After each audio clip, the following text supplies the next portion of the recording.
श्री गणेशाय नमः। ओम संभ्रामि देवदेवेश वक्रतुंडम महाबलम षडक्षरम कृपा सिंधु नमामि ऋन्मुक्तये। महागणपतिं देवं महासत्वं महाबलं महाविघ्नहरं सौम्यं नमामि ऋन्मुक्तये। एकाक्षरम् एकदन्तम् एक ब्रह्म सनातनम् एकमेवाद्वितीयं च नमामि ऋन्मुक्तये। शुक्लाम्बरं शुक्लवर्णं शुक्लगन्धानुलेपनं सर्वशुक्लमयं देवं नमामि ऋन्मुक्तये। रक्ताम्बरं रक्तवर्णं रक्तगन्धानुलेपनं रक्तपुष्पे पूज्यमानं नमामि ऋन्मुक्तये। कृष्णाम्बरं कृष्णवर्णं कृष्णगन्धानुलेपनं कृष्णपुष्पे पूज्यमानं नमामि ऋन्मुक्तये। पीताम्बरं पीतवर्णं पीतगन्धानुलेपनं पीतपुष्पे पूज्यमानं नमामि ऋन्मुक्तये। नीलाम्बरं नीलवर्णं नीलगन्धानुलेपनं नीलपुष्पे पूज्यमानं नमामि ऋन्मुक्तये। धूम्राम्बरं धूम्रवर्णं धूम्रगन्धानुलेपनं धूम्रपुष्पे पूज्यमानं नमामि ऋन्मुक्तये।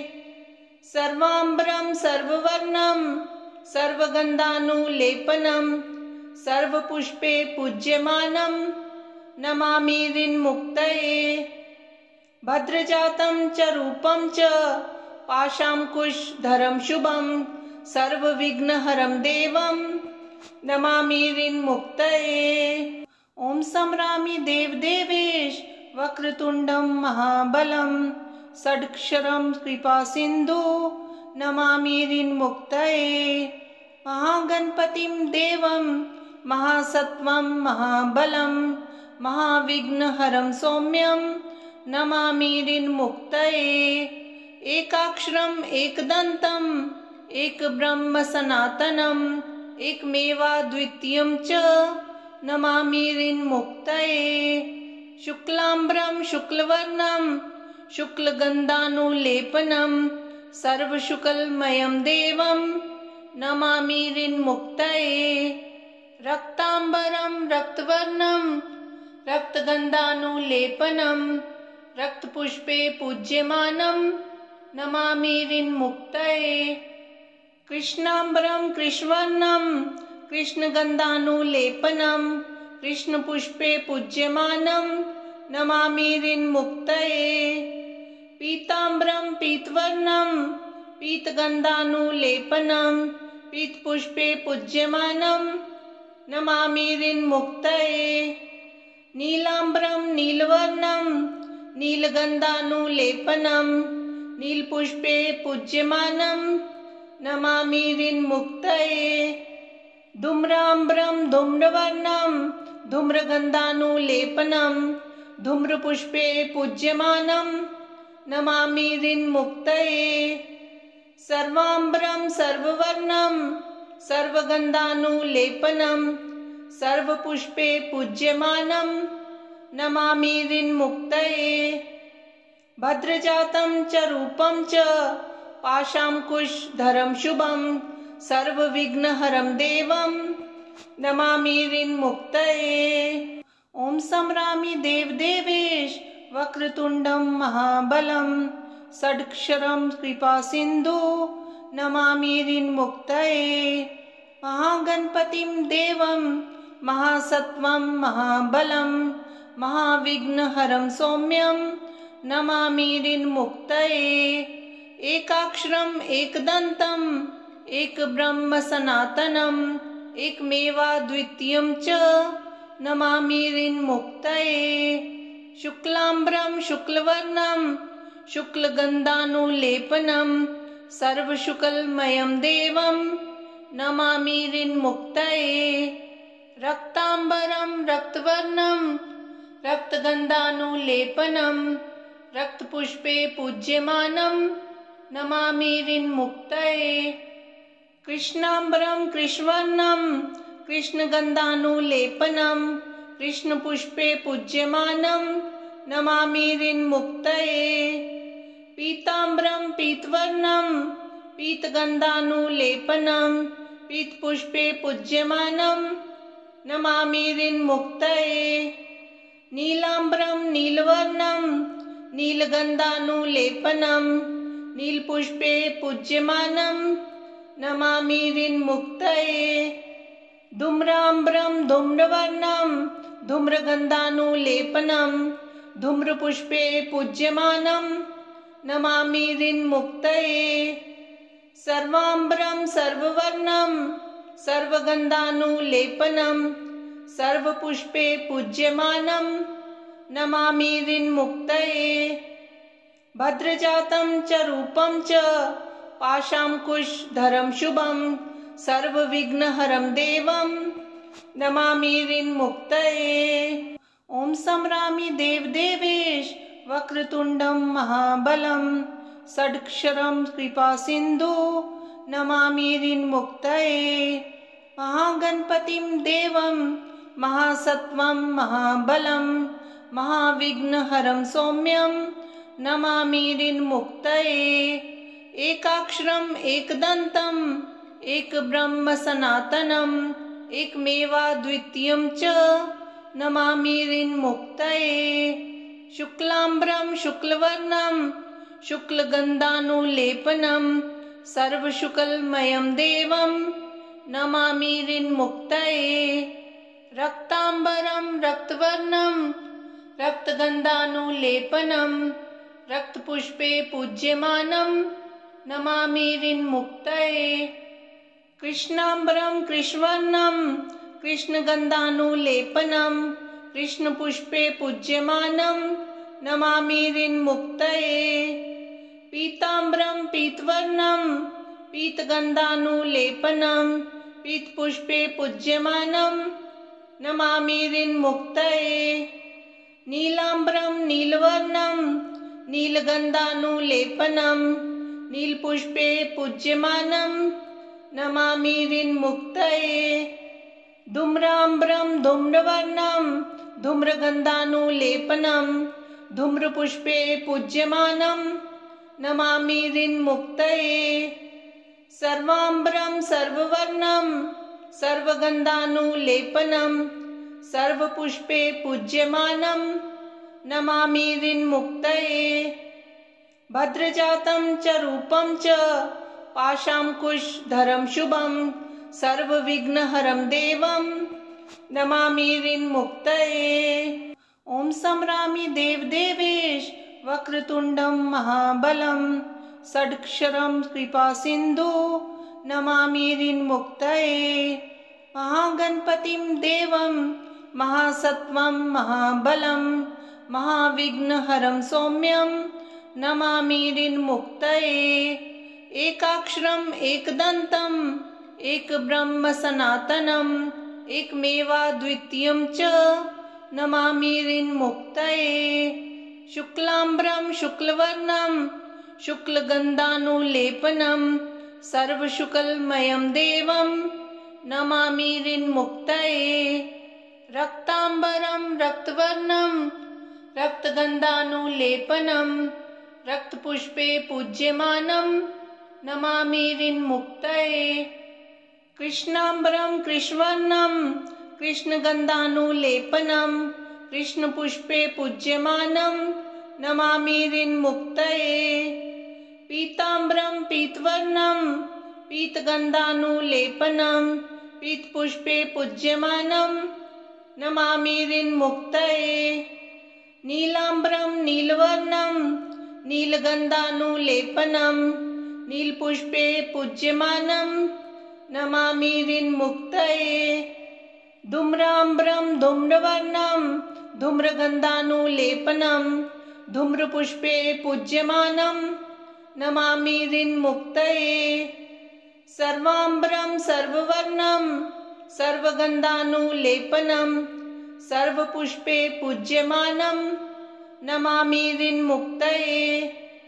भद्रजातं च रूपं च पाशाङ्कुशधरं शुभं सर्वविघ्नहरं देवं नमामि ऋन्मुक्तये। ॐ संरामि देवदेवेश वक्रतुण्डं महाबलं षडक्षरं कृपासिन्धु नमामि ऋन्मुक्तये। महागणपतिं देवं महासत्वं महाबलं महाविघ्नहरं सौम्यं नमामि ऋन्मुक्तये। एकाक्षरम् एकदन्तम् एकब्रह्म सनातनम् एकमेवाद्वितीयं च नमामि ऋन्मुक्तये। शुक्लाम्बरं शुक्लवर्णं शुक्लगन्धानुलेपनं सर्वशुक्लमयं देवं नमामि ऋन्मुक्तये।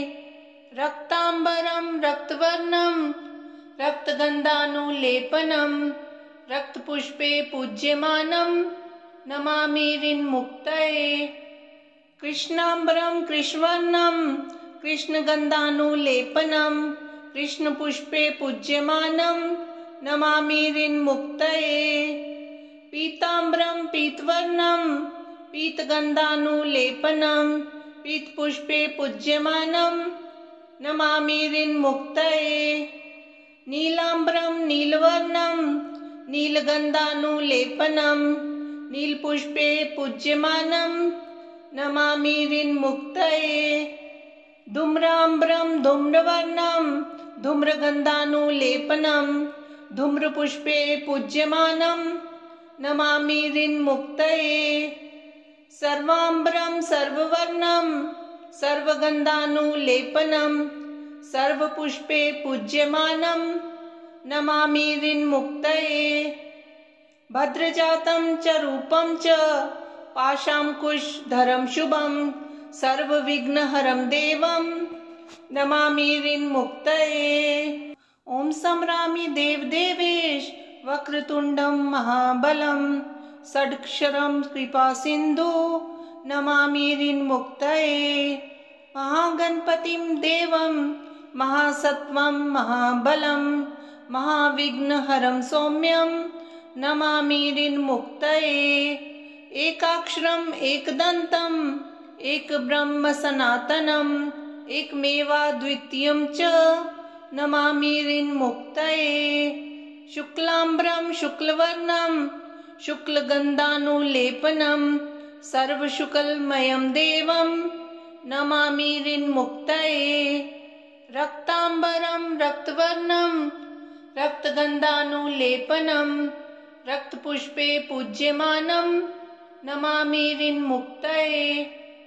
कृष्णाम्बरं कृष्णवर्णं कृष्णगन्धानुलेपनं कृष्णपुष्पे पूज्यमानं नमामि ऋन्मुक्तये। पीताम्बरं पीतवर्णं पीतगन्धानुलेपनं पीतपुष्पे पूज्यमानं नमामि ऋन्मुक्तये। नीलाम्बरं नीलवर्णं नीलगन्धानुलेपनं नीलपुष्पे पूज्यमानं नमामि ऋन्मुक्तये। धूम्राम्बरं धूम्रवर्णं धूम्रगन्धानुलेपनं धूम्रपुष्पे पूज्यमानं नमामि ऋन्मुक्तये। सर्वाम्बरं सर्ववर्णं सर्वगन्धानुलेपनं सर्वपुष्पे पूज्यमानं नमामि ऋन्मुक्तये। भद्रजातं च रूपं च पाशाङ्कुशधरं शुभं सर्वविघ्नहरं देवं नमामि ऋन्मुक्तये। ॐ संरामि देवदेवेश वक्रतुण्डं महाबलं षडक्षरं कृपासिन्धु नमामि ऋन्मुक्तये। महागणपतिं देवं महासत्वं महाबलं महाविघ्नहरं सौम्यं नमामि ऋन्मुक्तये। एकाक्षरम् एकदन्तम् एकब्रह्म सनातनम् एकमेवाद्वितीयं च नमामि ऋन्मुक्तये। शुक्लाम्बरं शुक्लवर्णं शुक्लगन्धानुलेपनं सर्वशुक्लमयं देवं नमामि ऋन्मुक्तये। रक्ताम्बरं रक्तवर्णं रक्तगन्धानुलेपनं रक्तपुष्पे पूज्यमानं नमामि ऋन्मुक्तये। कृष्णाम्बरं कृष्णवर्णं कृष्णगन्धानुलेपनं कृष्णपुष्पे पूज्यमानं नमामि ऋन्मुक्तये। पीताम्बरं पीतवर्णं पीतगन्धानुलेपनं पीतपुष्पे पूज्यमानं नमामि ऋन्मुक्तये। नीलाम्बरं नीलवर्णं नीलगन्धानुलेपनं नीलपुष्पे पूज्यमानं नमामि ऋन्मुक्तये। धूम्राम्बरं धूम्रवर्णं धूम्रगन्धानुलेपनं धूम्रपुष्पे पूज्यमानं नमामि ऋन्मुक्तये। सर्वाम्बरं सर्ववर्णं सर्वगन्धानुलेपनं सर्वपुष्पे पूज्यमानं नमामि ऋन्मुक्तये। भद्रजातं च रूपं च पाशाङ्कुशधरं शुभं सर्वविघ्नहरं देवं नमामि ऋन्मुक्तये। ॐ संरामि देवदेवेश वक्रतुण्डं महाबलं षड्क्षरं कृपासिन्धु नमामि ऋन्मुक्तये। महागणपतिं देवं महासत्वं महाबलं महाविघ्नहरं सौम्यं नमामि ऋन्मुक्तये। एकाक्षरम् एकदन्तम् एकब्रह्म सनातनम् एकमेवाद्वितीयं च नमामि ऋन्मुक्तये। शुक्लाम्बरं शुक्लवर्णं शुक्लगन्धानुलेपनं सर्वशुक्लमयं देवं नमामि ऋन्मुक्तये। रक्ताम्बरं रक्तवर्णं रक्तगन्धानुलेपनं रक्तपुष्पे पूज्यमानं नमामि ऋन्मुक्तये।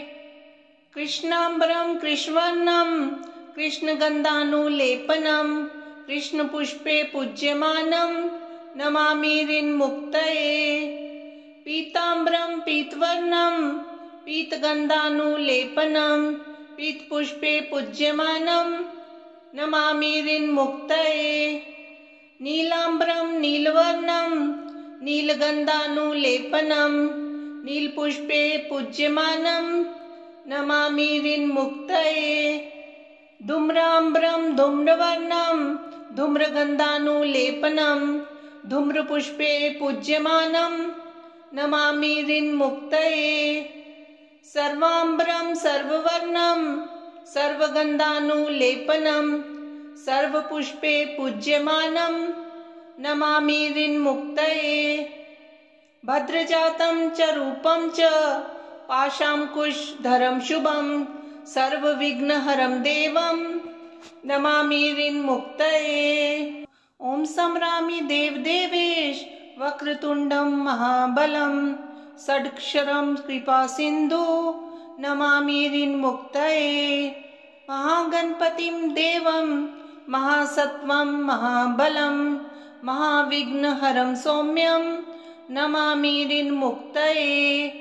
एकाक्षरम् एकदन्तम् एकब्रह्म सनातनम् एकमेवाद्वितीयं च नमामि ऋन्मुक्तये। शुक्लाम्बरं शुक्लवर्णं शुक्लगन्धानुलेपनं सर्वशुक्लमयं देवं नमामि ऋन्मुक्तये। रक्ताम्बरं रक्तवर्णं रक्तगन्धानुलेपनं रक्तपुष्पे पूज्यमानं नमामि ऋन्मुक्तये। कृष्णाम्बरं कृष्णवर्णं कृष्णगन्धानुलेपनं कृष्णपुष्पे पूज्यमानं नमामि ऋन्मुक्तये। पीताम्बरं पीतवर्णं पीतगन्धानुलेपनं पीतपुष्पे पूज्यमानं नमामि ऋन्मुक्तये। नीलाम्बरं नीलवर्णं नीलगन्धानुलेपनं नीलपुष्पे पूज्यमानं नमामि ऋन्मुक्तये। धूम्राम्बरं धूम्रवर्णं धूम्रगन्धानुलेपनं धूम्रपुष्पे पूज्यमानं नमामि ऋन्मुक्तये। सर्वाम्बरं सर्ववर्णं सर्वगन्धानुलेपनं सर्वपुष्पे पूज्यमानं नमामि ऋन्मुक्तये। भद्रजातं च रूपं च पाशांकुशधरं शुभं सर्वविघ्नहरं देवं नमामि ऋन्मुक्तये। ॐ संरामि देवदेवेश वक्रतुण्डं महाबलं षडक्षरं कृपासिन्धु नमामि ऋन्मुक्तये। महागणपतिं देवं महासत्वं महाबलं महाविघ्नहरं सौम्यं नमामि ऋन्मुक्तये। एकाक्षरम् एकदन्तम् एकब्रह्म सनातनम् एकमेवाद्वितीयं च नमामि ऋन्मुक्तये। शुक्लाम्बरं शुक्लवर्णं शुक्लगन्धानुलेपनं सर्वशुक्लमयं देवं नमामि ऋन्मुक्तये। रक्ताम्बरं रक्तवर्णं रक्तगन्धानुलेपनं रक्तपुष्पे पूज्यमानं नमामि ऋन्मुक्तये। कृष्णाम्बरं कृष्णवर्णं कृष्णगन्धानुलेपनं कृष्णपुष्पे पूज्यमानं नमामि ऋन्मुक्तये। पीताम्बरं पीतवर्णं पीतगन्धानुलेपनं पीतपुष्पे पूज्यमानं नमामि ऋन्मुक्तये। नीलाम्बरं नीलवर्णं नीलगन्धानुलेपनं नीलपुष्पे पूज्यमानं नमामि ऋन्मुक्तये। धूम्राम्बरं धूम्रवर्णं धूम्रगन्धानुलेपनं धूम्रपुष्पे पूज्यमानं नमामि ऋन्मुक्तये। सर्वाम्बरं सर्ववर्णं सर्वगन्धानुलेपनं सर्वपुष्पे पूज्यमानं नमामि ऋन्मुक्तये। भद्रजातं च रूपं च पाशांकुशधरं शुभं सर्वविघ्नहरं देवं नमामि ऋन्मुक्तये। ये पठेत ऋन्हरं स्तोत्रं प्रातःकाले सुधीनरः षण्मासाभ्यन्तरे चैव ऋन्छेदो भविष्यति।